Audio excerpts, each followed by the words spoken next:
Assalamualaikum warahmatullahi wabarakatuh. Terima kasih atas kesempatannya. Di sini kami dari kelompok 8 ingin mempresentasikan mengenai melindungi sistem informasi. Di sini saya tidak sendirian, saya ditemani oleh rekan saya. Yakni yang pertama ada saya sendiri Dewi Makfiro dengan NIM 009, lalu ada rekan saya David Riorisanto dengan NIM 783 dan Ahmad Iza Mahendra dengan NIM 789. Baik, terima kasih atas kesempatannya. Assalamualaikum warahmatullahi wabarakatuh.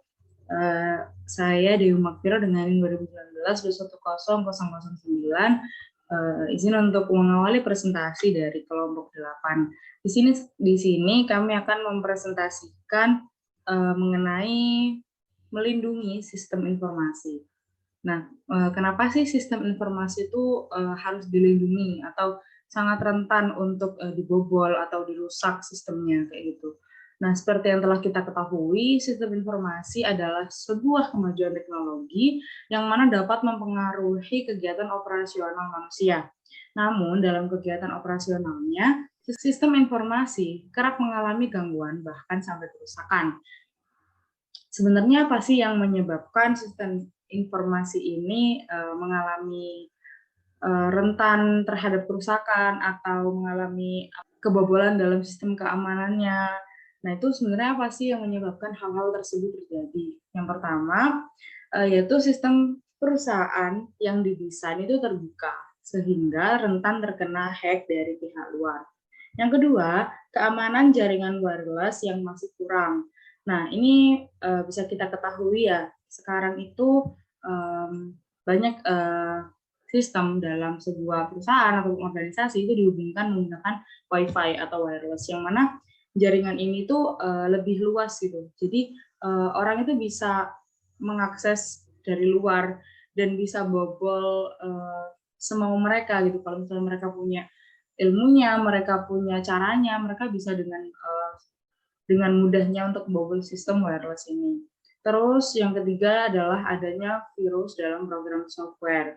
Terus yang keempat adalah computer crime, pencurian identitas, dan link tipuan oleh hacker. Nah, ini biasanya kita tahu di SMS atau di layar komputer kita sering ada klik link di bawah ini, maka Anda akan mendapatkan 50 juta dalam sekejap. Pokoknya yang nggak masuk akal. Nah, itu biasanya adalah link tipuan. Seperti itu. Nah, kerentanan dan penyalahgunaan sistem informasi, yang pertama kan kenapa tadi sistem sangat rentan. Nah, yang kedua, kerentanan ini bisa disebabkan oleh perangkat lunak berbahaya atau malware. Malware sendiri adalah segala jenis perangkat lunak apapun yang sengaja dirancang untuk menyebabkan kerusakan pada komputer atau jaringan komputer. Berbagai jenis malware antara lain adalah virus, worms, trojan, horses, dan spyware. Dengan adanya malware, akhirnya terciptalah serangkaian software untuk menghapus dan memperbaiki sistem yang sudah rusak, yakni antivirus.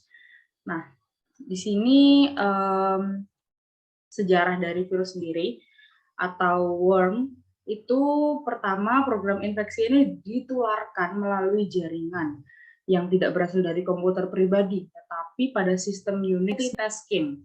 Nah, worm pertama yang terkenal adalah worm internet pada tahun 1988 yang menginfeksi sistem Sun OS dan VIX BSD. Nah, tidak seperti virus, worm ini tidak memasukkan dirinya ke dalam program lain. Sebaliknya, ia mengeksploitasi celah keamanan atau kerentanan dalam program peladen jaringan dan mulai berjalan sendiri sebagai proses terpisah. Perilaku yang sama juga digunakan oleh worm saat ini. Oke, jadi sejarahnya seperti itu. Nah, untuk menghadapi adanya virus, malware, dan sejenisnya, ada beberapa strategi. Yang pertama, perangkat lunak antivirus dan anti malware yang biasa kita temui di perangkat kita seperti Smadav, lalu ada MKV, lalu ada dan lain-lain sebagainya. Terus yang kedua ada pemindaian keamanan situs web. Yang ketiga ada isolasi celah udara atau jaringan paralel. Lalu yang menyebabkan sistem informasi ini rentan yang ketiga adalah peretas dan kejahatan komputer. Baik, peretas adalah ahli komputer yang terampil yang menggunakan pengetahuan teknis mereka untuk mengatasi masalah. Sementara itu, peretas dapat merujuk ke setiap programmer komputer yang terampil. Istilah ini telah menjadi terkait dalam budaya populer dengan peretas keamanan, seseorang yang pengetahuan teknisnya menggunakan bug atau exploit untuk membobol sistem komputer. Nah, kenapa sih peretas ini melakukan hal-hal yang mungkin menurut kita itu merugikan ya? Nah, ini ada motif utama dari para hacker sendiri. Yang pertama, ada keuntungan finansial yang bisa didapat, seperti dia tuh dapat mencuri nomor rekening, nomor kartu kredit, dalam sistem perbankan. Yang kedua, banyak peretas yang berhasil meningkatkan reputasi mereka dalam subkultur peretas dan akan meninggalkan pegangan mereka di situs web yang mereka devakasi atau mereka itu akan meninggalkan bukti lain sebagai bukti bahwa mereka terlibat dalam peretasan tertentu. Yang ketiga adalah spionase. Nah, mungkin rekan-rekan sudah sering mendengar istilah spionase yang mana biasa digunakan oleh hacker ini untuk mencuri informasi dari orang lain atau dari sebuah perusahaan lain. Misal perusahaan A dan B adalah saling bersaing. Nah, perusahaan A ingin melihat nih perusahaan B udah sampai mana atau perusahaan B ini sedang ingin merencanakan apa. Nah, di situ perusahaan A jika mereka nakal, mereka bisa menggunakan jasa hacker ini untuk mencuri informasi dari perusahaan B. Lalu yang keempat adalah serangan yang disponsori negara untuk biasanya itu ya sama sih sifatnya seperti spionase, cuman ini melibatkan negara seperti itu. Oke, selanjutnya adalah tipe peretasan terkait sistem keamanannya. Yang pertama adalah peretas kopi putih. Peretas kopi putih ini adalah peretas yang mereka ini bekerja untuk menjaga sistemnya dari peretas lain. Jadi orang yang menjaga sistemnya ini biar nggak dibobol sama hacker lain gitu. Terus yang kedua adalah peretas topi hitam. Peretas topi hitam adalah mereka yang meretas dengan niat jahat. Mereka ini sering mencuri, mengeksploitasi, dan menjual data. Lalu biasanya dimotivasi oleh keuntungan pribadi. Lalu yang ketiga adalah peretas topi abu-abu. Peretas topi abu-abu ini adalah peretas yang mana mereka ini hanya menggunakan kemampuannya untuk bersenang-senang. Jadi semisal kalau misalnya saya bisa ambil contoh, beberapa waktu lalu ada kejadian yang menurut saya lucu. Jadi web DPR waktu ada demo besar-besaran mahasiswa waktu itu sempat ada hacker yang meretas website dari DPR dan ada sesuatu yang ditambahkan lah di dalam website tersebut. Jadi menurut saya itu hal yang lucu dan bisa menjadikan pemerintah pelajaran bahwa masih banyak orang-orang yang bisa dan mampu untuk mengakses web pemerintah dan mungkin pemerintah bisa memperketat sistem keamanannya seperti itu. Lalu selanjutnya saya akan menjelaskan mengenai nilai bisnis, keamanan, dan pengendalian. Bisnis harus melindungi tidak hanya aset informasi mereka sendiri, tetapi juga pelanggan, karyawan, dan mitra bisnis. Kegagalan untuk melakukannya dapat membuka perusahaan pada litigasi mahal untuk pemaparan data atau pencurian. Organisasi dapat dianggap bertanggung jawab atas risiko dan kerugian yang tidak perlu yang dibuat jika organisasi tersebut gagal. Jika organisasi tersebut gagal melakukan tindakan perlindungan yang tepat untuk mencegah hilangnya informasi rahasia, korupsi data, atau pelanggaran privasi. Nah, yang pertama yang dilakukan dalam melakukan keamanan dan pengendalian adalah kita harus tahu persyaratan hukum dan peraturan untuk manajemen arsip elektronik. Yang pertama, jika Anda bekerja di industri perawatan kesehatan, perusahaan Anda harus mematuhi Undang-Undang Portabilitas dan Akuntabilitas Asuransi Kesehatan atau HIPAA pada tahun 1996.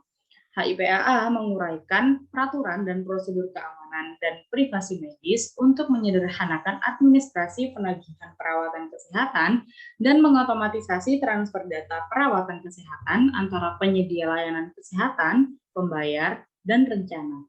Yang kedua, jika bekerja di perusahaan yang menyediakan layanan keuangan, perusahaan harus mematuhi Undang-Undang Modernisasi Jasa Keuangan pada tahun 1999 atau yang lebih dikenal dengan Gramm-Leach-Bliley Act.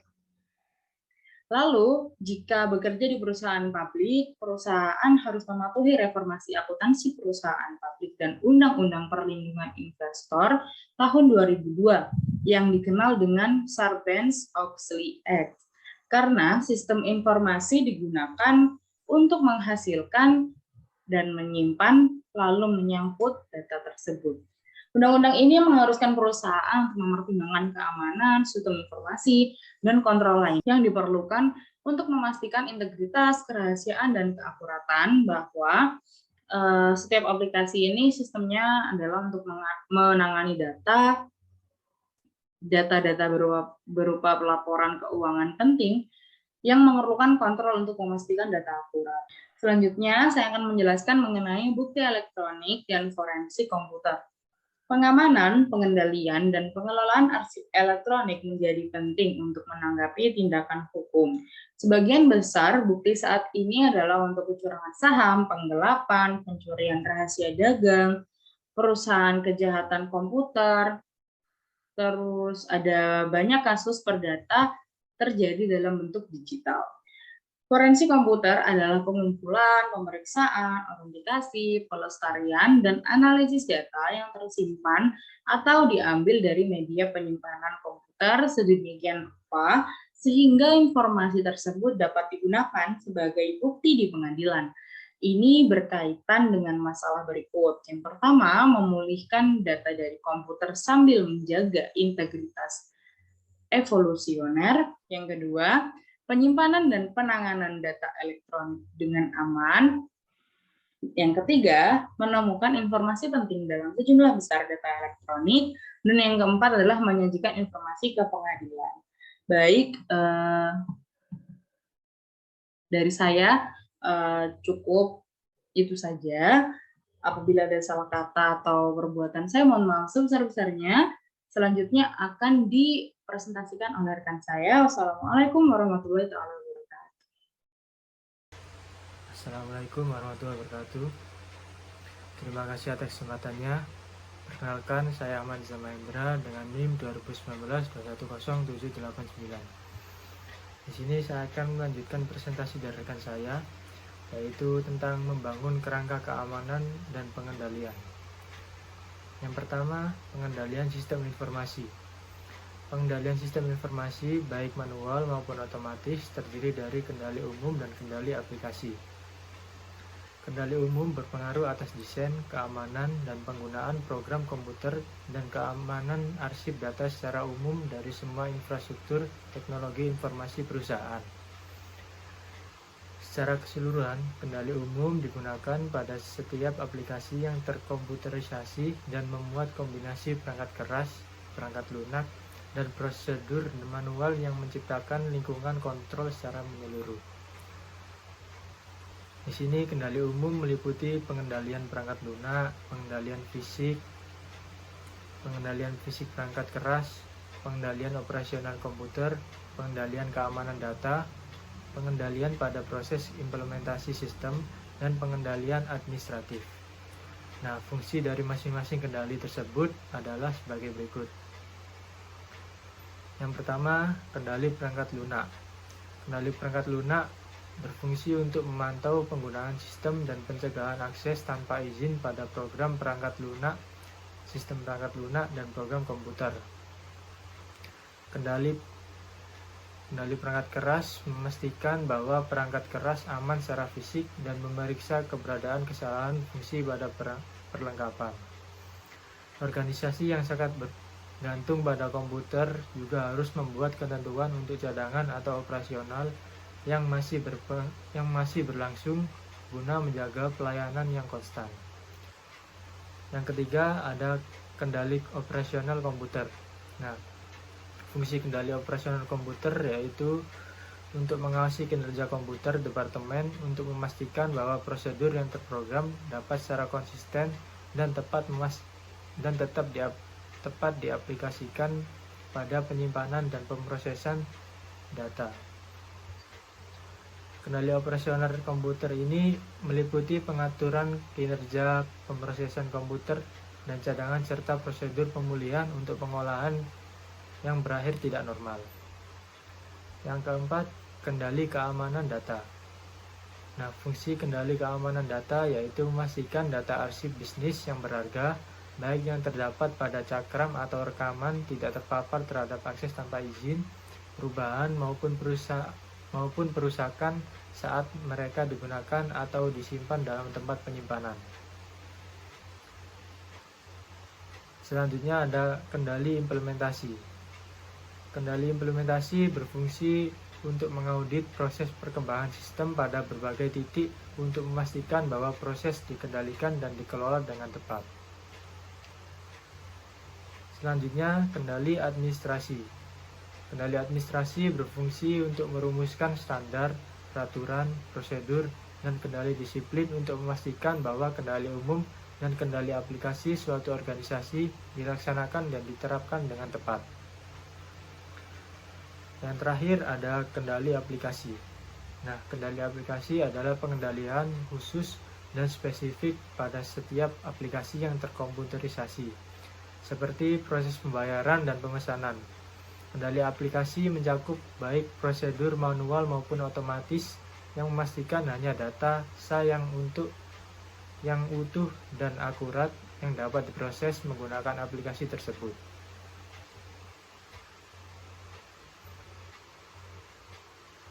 Yang kedua yaitu penilaian resiko. Nah, penilaian resiko menentukan keadaan tingkat resiko perusahaan jika sebuah tindakan atau proses yang spesifik tidak dapat dikendalikan sebagaimana mestinya. Tidak semua risiko dapat diantisipasi dan diukur, tetapi sebagian besar bisnis akan dapat memperoleh beberapa pemahaman seputar risiko yang dihadapi. Setelah risiko dinilai, pembuat sistem akan berkonsentrasi pada pengendalian titik-titik yang memiliki kerentanan dan potensi kerugian besar. Yang ketiga, kebijakan keamanan. Kebijakan keamanan terdiri atas pernyataan peringkat risiko informasi, mengidentifikasi tujuan keamanan yang dapat diterima, dan mengidentifikasi mekanisme untuk mencapai tujuan tersebut. Kebijakan keamanan mendorong kebijakan lainnya dalam menentukan penggunaan sumber daya informasi perusahaan yang dapat diterima, dan siapa saja anggota perusahaan yang memperoleh akses kepada aset informasi. Kebijakan keamanan juga mencakup penetapan manajemen identitas. Manajemen identitas terdiri dari proses bisnis dan peralatan perangkat lunak untuk sumber daya sistem. Yang keempat, perencanaan pemulihan bencana dan perencanaan kesinambungan bisnis. Perencanaan pemulihan bencana adalah sebuah alat merancang rencana untuk merestorasi komputasi dan layanan komunikasi setelah perusahaan mengalami gangguan. Perencanaan pemulihan bencana memiliki fokus utama pada masalah teknis dalam hal menjaga dan membuat sistem tetap berjalan. Contohnya seperti arsip, manakah yang harus dibuat cadangan dan memelihara sistem komputer cadangan atau layanan pemulihan bencana. Perencanaan kesinambungan bisnis memiliki fokus pada bagaimana perusahaan mengembalikan operasional bisnis setelah terjadi bencana. Yang terakhir, peran audit. Audit sistem informasi manajemen akan memeriksa lingkungan keamanan keseluruhan perusahaan sebagaimana mengendalikan pengaturan sistem informasi individu. Auditor sebaiknya menelusuri aliran beberapa transaksi pada sistem dan melakukan pengujian menggunakan audit jika sesuai dan perangkat auditor otomatis. Audit SIM juga memeriksa kualitas data. Audit keamanan meninjau teknologi, prosedur, dokumentasi, pelatihan, dan personel. Sebuah audit yang teliti bahkan akan menyimulasikan sebuah serangan atau bencana untuk menguji respon teknologi. Sekian presentasi dari saya dan kelompok saya, kurang lebihnya mohon maaf. Assalamualaikum warahmatullahi wabarakatuh. Terima kasih atas kesempatannya. Perkenalkan, saya David Rio Risanto dengan NIM 2019-210783. Di sini saya akan melanjutkan presentasi dari rekan saya, yaitu saya akan menjelaskan tentang teknologi dan alat untuk melindungi sumber informasi. Bisnis memiliki berbagai teknologi untuk melindungi informasi sumber, termasuk alat untuk mengelola identitas pengguna, mencegah tidak sahnya akses ke sistem dan data, memastikan ketersediaan sistem, dan memastikan kualitas perangkat lunak. Kemudian yang pertama ada manajemen identitas dan autentikasi. Perusahaan besar dan menengah biasanya memiliki infrastruktur teknologi informasi yang kompleks dan banyak sistem yang berbeda-beda. Dengan masing-masing sistem tersebut mengatur sendiri penggunanya. Perangkat lunak manajemen identitas mengotomatiskan proses melacak semua pengguna ini dan hak istimewa sistem mereka. Menetapkan setiap pengguna identitas digital yang unik untuk mengakses setiap sistem. Hal ini juga mencakup perangkat untuk autentikasi pengguna, melindungi identitas pengguna, dan mengendalikan akses ke sumber daya sistem. Dan untuk mendapatkan akses ke sistem tersebut, pengguna harus resmi dan dikonfirmasi autentikasi yang mengacu pada kemampuan untuk mengetahui bahwa orang tersebut telah terdaftar pada sistem. Kemudian saya akan menjelaskan tentang firewall, intrusion detection system, dan antivirus software. Tanpa perlindungan terhadap malware dan penyusup, menghubungkan ke internet akan sangat berbahaya. Firewall mencegah pengguna tidak sah untuk mengakses ke jaringan pribadi. Firewall sendiri yaitu kombinasi dari hardware dan software yang mengontrol aliran lalu lintas jaringan masuk dan keluar. Nah, firewall ini biasanya ditempatkan di antara jaringan internal suatu organisasi dan jaringan eksternal. Firewall di sini bertindak menjadi gatekeeper atau penjaga gerbang yang memeriksa masing-masing pengguna sebelum akses diberikan ke jaringan. Kemudian ada intrusion detection system. Selain firewall, sistem deteksi intrusi ini merupakan fitur alat pemantauan penuh yang ditempatkan pada titik-titik yang paling rentan atau hotspot pada jaringan perusahaan untuk mendeteksi dan mencegah penyusup. Sistem ini akan menghasilkan alarm jika menemukan peristiwa atau tindakan yang mencurigakan. Scanning software mencari pola untuk menunjukkan metode yang dikenal dengan serangan komputer, seperti password yang buruk. Memeriksa apakah file penting telah dihapus atau diubah, dan mengirimkan peringatan vandalisme atau sistem administrasi kesalahan.